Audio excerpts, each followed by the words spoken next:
Hi. അപ്പോൾ ഞങ്ങളിന്നുള്ളത് Lourdes ഹോസ്പിറ്റലിലാണ് കേട്ടോ, എറണാകുളത്തുള്ള ലൂർദ് മാതാവിൻ്റെ ഹോസ്പിറ്റലിൽ. അവിടെ ഒരു ക്രിസ്മസ് ഈവ് സംഘടിപ്പിച്ചിട്ടുണ്ടായിരുന്നു. അതറിഞ്ഞ് ഞങ്ങൾ ചെന്നപ്പോഴത്തേനും കുറച്ച് ലേറ്റായി. പരിപാടികളെല്ലാം കഴിഞ്ഞതേ തോരണങ്ങളൊക്കെ അവർ വാരിപ്പെറുക്കി അടുക്കി കൂട്ടായിരുന്നു കേട്ടോ. അപ്പോൾ എന്തായാലും പുൽക്കൂട് കാണാൻ ചെന്നപ്പോഴത്തേനും നല്ല അടിപൊളി 2 പുൽക്കൂടാണ് അവിടെ റെഡിയാക്കിയിട്ടുണ്ടായിരുന്നത്. ഒന്ന് സിമ്പിൾ പുൽക്കൂടായിരുന്നു, പക്ഷേ ഒന്ന് കുറച്ച് പ്രത്യേകതകളുള്ളതാണ്. കണ്ടപ്പോൾ ഞങ്ങൾക്ക് ഒരുപാട് ഇഷ്ടപ്പെട്ടു. അപ്പോൾ ഇത് ഇവിടെ വന്ന് കാണാൻ എല്ലാവർക്കും സാധിക്കില്ല. അപ്പോൾ എന്തായാലും നിങ്ങളെ കൂടി കാണിക്കാമെന്ന് വിചാരിച്ചു.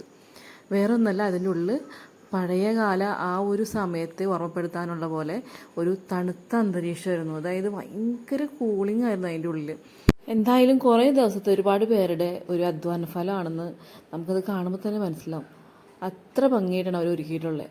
അപ്പോൾ എല്ലാവർക്കും അഡ്വാൻസായിട്ട് ക്രിസ്മസിൻ്റെ ആശംസകൾ നേരെയാണ്. അതുപോലെ തന്നെ ഇനിയും സബ്സ്ക്രൈബ് ചെയ്യാത്ത ആരെങ്കിലും ഉണ്ടെങ്കിൽ സബ്സ്ക്രൈബ് ചെയ്യുക, സപ്പോർട്ട് ചെയ്യുക. അപ്പോൾ ഓക്കെ, ബൈ ബൈ.